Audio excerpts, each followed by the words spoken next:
नमस्कार बच्चों हमारे को बच्चों आज क्लास 12 की फिजिक्स के चैप्टर इलेक्ट्रोमैग्नेटिक इंडक्शन का पार्ट 4 लेके आए हैं, जिसमें हम आपको पढ़ाएंगे म्यूचुअल इंडक्टेंस यानी सब अन्योन्य प्रेरकत्व या अन्योन्य प्रेरण। ठीक बच्चों, ये लेक्चर बोर्ड एग्जाम की दृष्टि से बेहद इंपॉर्टेंट है और इस लेक्चर को हम आपको कुछ इस तरीके से बताएंगे कि ये लेक्चर आपका माइंड में सीधा का सीधा एंट्री हो जाएगा। आप इसे कभी भुलाने से नहीं भूल पाएंगे। जिस तरीक़ा से मोबाइल में नंबर सेव हो जाता है उसी तरीक़ा से ये लेक्चर आपके माइंड में सेव हो जाएगा। मोबाइल का नंबर डिलीट करने से डिलीट भी हो जाता है, लेकिन बच्चों ये लेक्चर आपके माइंड से कुछ इस कदर सेव होने वाला है कि अगर आप इसे डिलीट करना चाहोगे फिर भी डिलीट नहीं होगा, ये आपसे मेरा वादा है। जैसा कि बच्चों हमने लिखा है, ये वीडियो कमज़ोर बच्चों के लिए सोने पे सुहागा होने वाली है। वास्तविकता यही बच्चों, ये जो लेक्चर है कमज़ोर, खासकर कमज़ोर बच्चों के लिए बहुत इंपॉर्टेंट होने वाला है। कमज़ोर बच्चे अब बिल्कुल ये ना सोचें कि फिजिक्स में कैसे नंबर लाएँगे, टेंशन ना लें, बस जैसा पढ़ाएं पढ़ते रहें, ठीक, अच्छे मार्क्स आएंगे आपके। तो बच्चों ये लेक्चर बहुत इंपॉर्टेंट है। तो ये क्या है बच्चों, लेक्चर क्या कहता है इसके बारे में ज़रा बताएंगे बच्चों। ये जो लेक्चर है इलेक्ट्रोमैग्नेटिक इंडक्शन यानी वैद्युत चुंबकीय प्रेरण की एक फिनोमिना है, एक घटना है।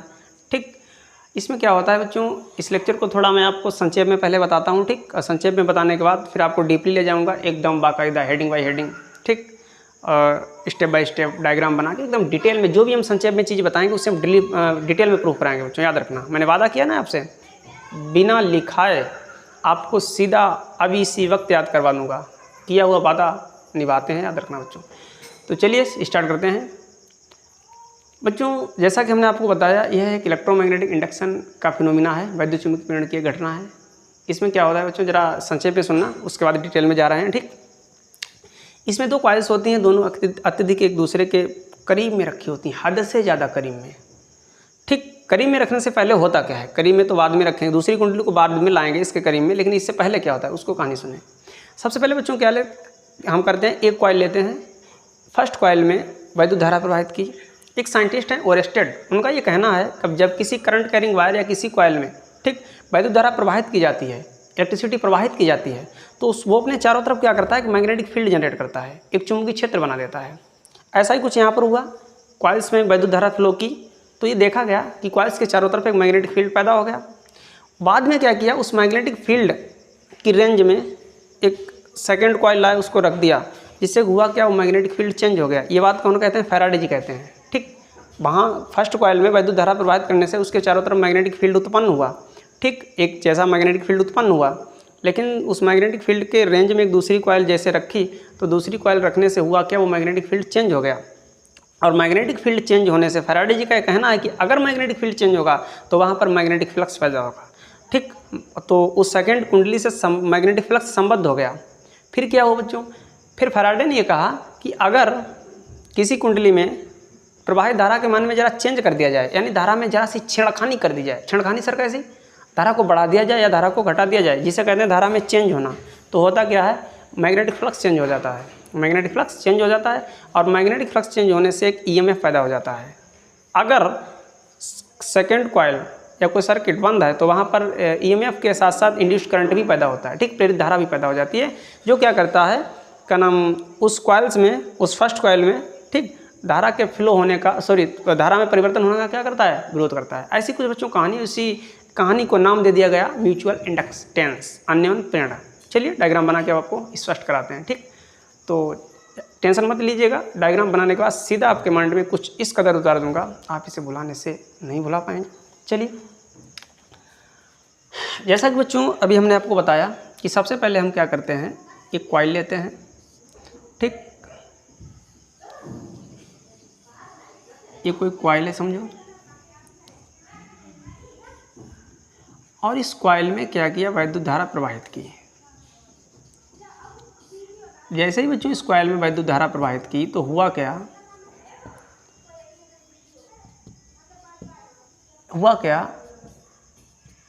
इसके चारों तरफ मैग्नेटिक फील्ड उत्पन्न हो गया, क्योंकि वैद्युत धारा प्रवाहित करने से इस टाइप से मैग्नेटिक फील्ड लाइंस निकलने लगती हैं, इस टाइप से, ठीक बच्चों, इस टाइप से, जो सेकंड कॉइल तक, मतलब जो मैग्नेटिक फील्ड लाइंस है एक तरीका से, ठीक। तो इसमें धारा प्रवाहित की तो इसके चारों तरफ एक मैग्नेटिक फील्ड पैदा हो गया। फैराडे जी का क्या कहना है कि अगर मैग्नेटिक फील्ड एक समान है, बात को सुनना बच्चों ध्यान से, अगर मैग्नेटिक फील्ड एक समान है, और एक समान मैग्नेटिक फील्ड में अगर कोई चालक लाएं, उसे रख दें, चालक उठाकर लाएं, हम उसे रख दें, तो मैग्नेटिक फील्ड चेंज हो जाएगा। यहाँ पर ये मैग्नेटिक फील्ड पैदा हुआ, इसमें इसके पड़ोस में हमने क्या किया, एक दूसरी कॉइल लाए बच्चों, रख दी हमने इस टाइप से।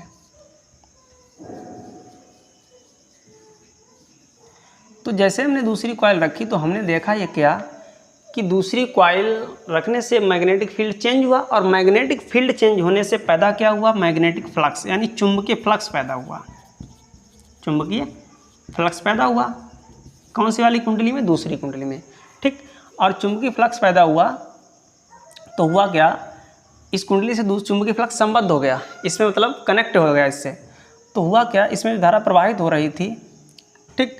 फिर बच्चों हमने क्या किया, यहाँ से सुनना मेरी बात को,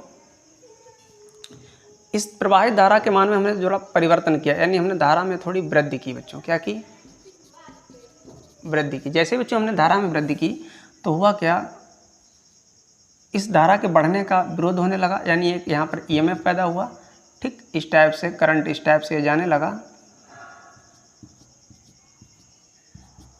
ठीक। और ये धारा के मान में बढ़ने का क्या करने लगा, विरोध करने लगा। यहाँ पर एक प्रेरित धारा भी पैदा हो गई, ठीक। यानी जैसे हमने धारा के मान में वृद्धि की तो तुरंत दूसरी कॉइल में क्या पैदा हुआ, एक ईएमएफ पैदा हुआ, ठीक।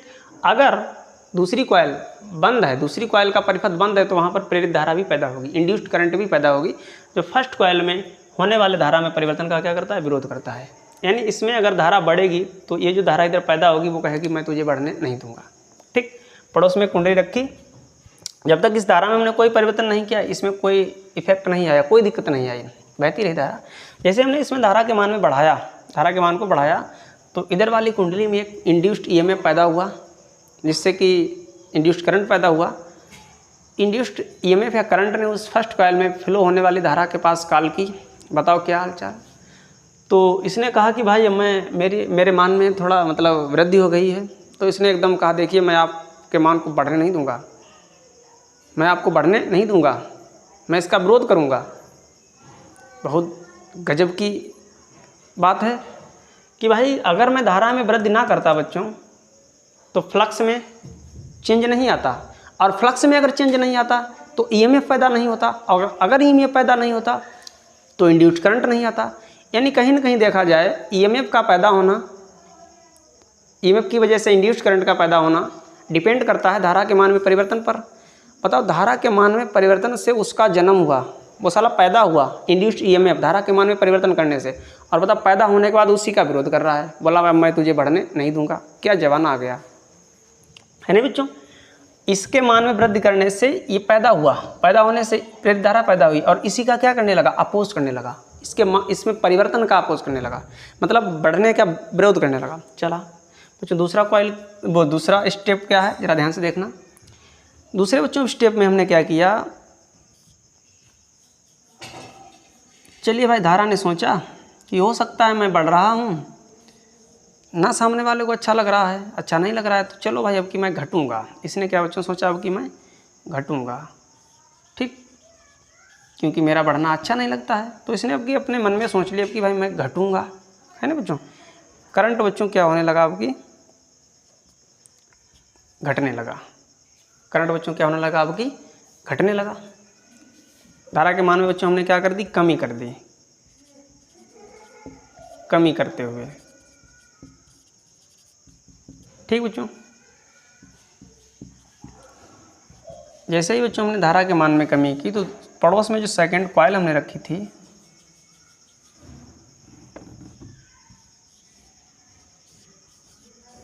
ठीक,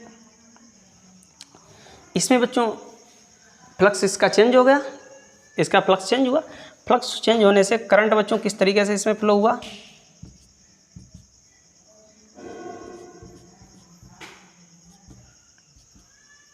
गैल्वेनोमीटर बाएं तरफ रिफ्लेक्ट हो गया।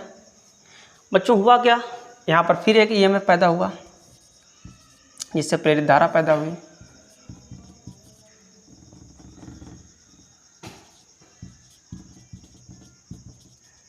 ठीक बच्चों, इसमें हमने चेंज किया, उसमें ईएमएफ पैदा हुआ जिससे प्रेरित धारा पैदा हुई। प्रेरित धारा ने फिर इसके पास कॉल की, बताओ क्या हालचाल। धारा ने जो मुख्य धारा थी कॉइल की, जो प्रिंसिपल करंट था, उसने बताया कि भाई अब मेरे मान में कमी कर ली, हमने अपने मान को घटा लिया है, अब मैं कम होकर आ रहा हूँ। तो फिर इसने उसका विरोध किया, बोले अब मैं तुझे घटने नहीं दूंगा। क्या परेशान बेचारी धारा है, यानी उसने अपने मान को घटाया तो इसने उसके घटने का भी विरोध किया, है ना। धारा में जो हमने कमी की तो तब भी प्रेरित धारा पैदा हुई, इंड्यूस्ड ईएमएफ पैदा हुआ। इंड्यूस्ड ईएमएफ पैदा होने से प्रेरित धारा पैदा हुई। ठीक, पहले इंड्यूस्ड ईएमएफ आता है, उसके बाद प्रेरित धारा आती है। तो उसके कमी का भी इसने अपोज किया, बोले मैं तुझे अब घटने नहीं दूंगा। ठीक बच्चों, तो ऐसी कुछ यहाँ पर फिनोमिना होती है।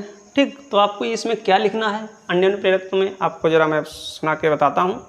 ठीक, इसमें बच्चों आपको लिख देना है एग्जाम में, जब आप एग्जाम में जाएँ तो आप लिखें दें कि भाई अन्योन्य प्रेरकत्व यानी म्यूचुअल इंडक्टेंस में दो कॉइल्स होती हैं, इसे C1 कह दो, इसे C2 कह दो, इसे C1 कह दो, इसे C2 कह दो। दो कॉइल्स होती हैं, दोनों एक दूसरे के अत्यधिक हद से ज़्यादा करीब रखी होती हैं, पास पास रखी होती हैं। जब उनमें से किसी एक कॉइल में, इसमें या इसमें, तो प्रवाहित धारा के मान में परिवर्तन किया जाता है। सर परिवर्तन कैसा, धारा को मान को बढ़ाया जाए या फिर घटाया जाए, तो तुरंत जैसे ही फर्स्ट कॉइल में धारा के मान में परिवर्तन किया तो तुरंत दूसरी कुंडली में होता क्या है, एक ईएमएफ पैदा हो जाता है।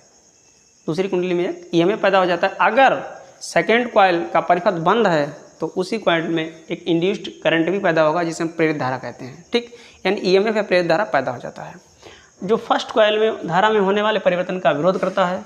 इस घटना को बच्चों हम कहते हैं अन्योन्य प्रेरण। इसको बताया था हेनरी ने, इसका इसलिए बच्चों इसका यूनिट हेनरी होता है, मात्रक हेनरी होता है। कहानी आप समझ पाए होंगे। ठीक, फिर से एक बात सुनेंगे, फिर हम प्रूफ करा दें। बस हम इस कहानी को लिखाएंगे नहीं, मेरी कहानी को सुनिएगा, अपनी भाषा में लिखिएगा। ठीक, इसमें दो कॉइल्स होती हैं, दोनों एक दूसरे के पास पास रखी होती हैं। जब उनमें से फर्स्ट या सेकंड कॉइल, ठीक, किसी एक कॉइल में धारा के मान में जो क्या किया जाता है, परिवर्तन, यानी धारा के मान को बढ़ाया जाए या फिर घटाया जाए, धारा के मान में बढ़ना या धारा के मान का घटना, कुल मिलाकर कह सकते हैं धारा के मान में परिवर्तन होना। ठीक, उनमें से जब किसी एक कुंडली में धारा के मान में परिवर्तन किया जाए तो तुरंत दूसरी कुंडली में एक इंड्यूस्ड ईएमएफ पैदा हो जाता है। अगर दूसरी कुंडली बंद परिपथ की है तो उसमें प्रेरित धारा भी पैदा होगी। ठीक, जो फर्स्ट कॉइल में धारा में होने वाले परिवर्तन का क्या करती है, विरोध करती है। ठीक, इस घटना को कहते हैं अन्योन्य प्रेरण।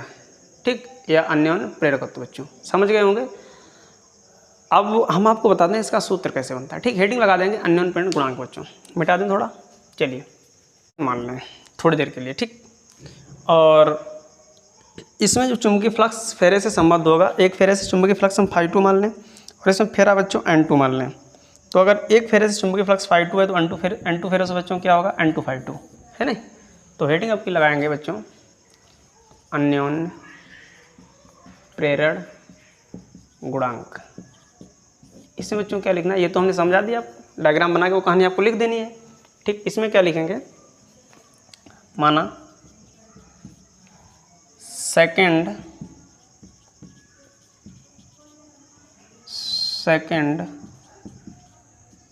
कुंडली के प्रत्येक फेरे से संबद्ध चुंबकीय फ्लक्स φ2 है। यदि सेकंड कुंडली में कुल N2 फेरे हैं तब N2 फेरों से संबद्ध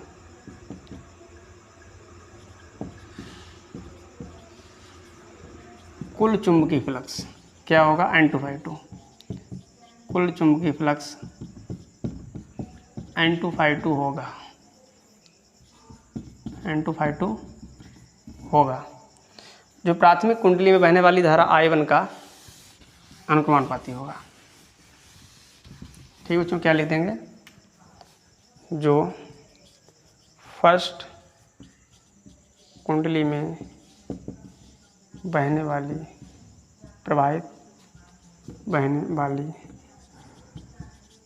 धारा I1 के अनुक्रमानुपाती होता है, इसलिए बन जाएगा N2/2 प्रोपोर्शनल I1। ठीक, N2/2 क्या बनेगा, MI1। ठीक, लिख देंगे जहाँ M एक अनुक्रमानुपाती नियतांक है जिसे अन्योन प्रेरण गुणांक कहते हैं। ठीक, अगर मैं यहाँ से I1 की वैल्यू निकालूं तो N2/2 अपान M, सॉरी, अगर मैं यहाँ से M की वैल्यू निकालूं तो बन जाएगा N2/2 अपान I1। ठीक, मिटा दें बच्चों, थोड़ा फटाफट आप इसका स्क्रीनशॉट लें। कुछ नहीं, माना सेकंड कुंडली में, हम मान लें बच्चों सेकंड कुंडली से प्रत्येक फेरे से संबंधित चुंबकीय फ्लक्स ∅2 है। अगर टोटल फेरा N2 है तो कुल फेरा का क्या बन जाएगा, N2/2। जो फर्स्ट कुंडली में प्रवाहित होने वाली धारा का क्या होगा, अनुक्रमानुपाती होगा। ठीक, डायरेक्टली प्रोपोर्शनल होगा बच्चों। अब आपको यहाँ पर क्या लिख देना है,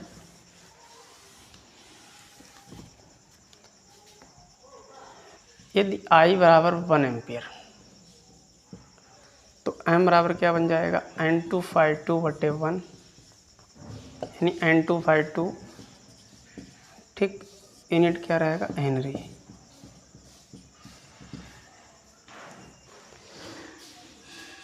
सेकेंड पॉइंट लिख देना,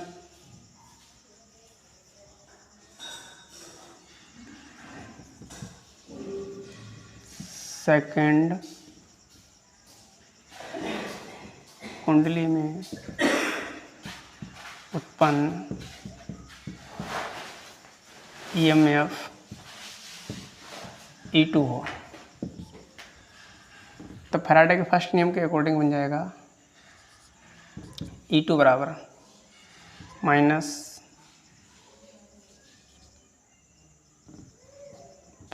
N2, फिर ले लो बच्चों। ठीक है, N2 d∅2/dt। इसे ऐसे लिख दें, अगर मैं N2/2/dt, और N2/2 बच्चों क्या हमने बताया आपको, N2/2 अभी यहाँ पर हमने लिखा था MI1। ठीक, लिखा था तो इसकी जगह पर बच्चों आ जाएगा MI1, क्योंकि N2/2 बराबर क्या हमने आपको लिखाया, MI1, है ना। तो E2 बराबर आ जाएगा, यहाँ पर M कांस्टेंट है, M dI1/dt। ठीक, ये एक फार्मूला बन के आ गया, इसका यूनिट वोल्ट हो जाएगा। अगर मैं बच्चों यहाँ से M की वैल्यू निकालूँ तो बन जाएगा -E2/dI1/dt। ठीक, क्या बच्चों इसका यूनिट रहेगा, हेनरी। ठीक बच्चों, इस टाइप के आपको लिख देना है अन्योन प्रेरकत्व या अन्योन प्रेरण का डेफिनेशन है। ठीक, तो बच्चों आज के लिए इतना ही, मिलते हैं नेक्स्ट लेक्चर में। अगर आपको वीडियो अच्छा लगा हो तो वीडियो को लाइक करना, ज़्यादा से ज़्यादा शेयर करना, जिससे कि मेरा भी उत्साह बढ़ता रहता है और अच्छा लगता रहता है कि जिससे कि मैं और भी आगे वीडियो बनाऊँ। ठीक, और आप अच्छे नंबर से पास हों। कमेंट में ज़रूर बताना लेक्चर लगा कैसा। आज के लिए इतना ही, थैंक्स फॉर वॉचिंग।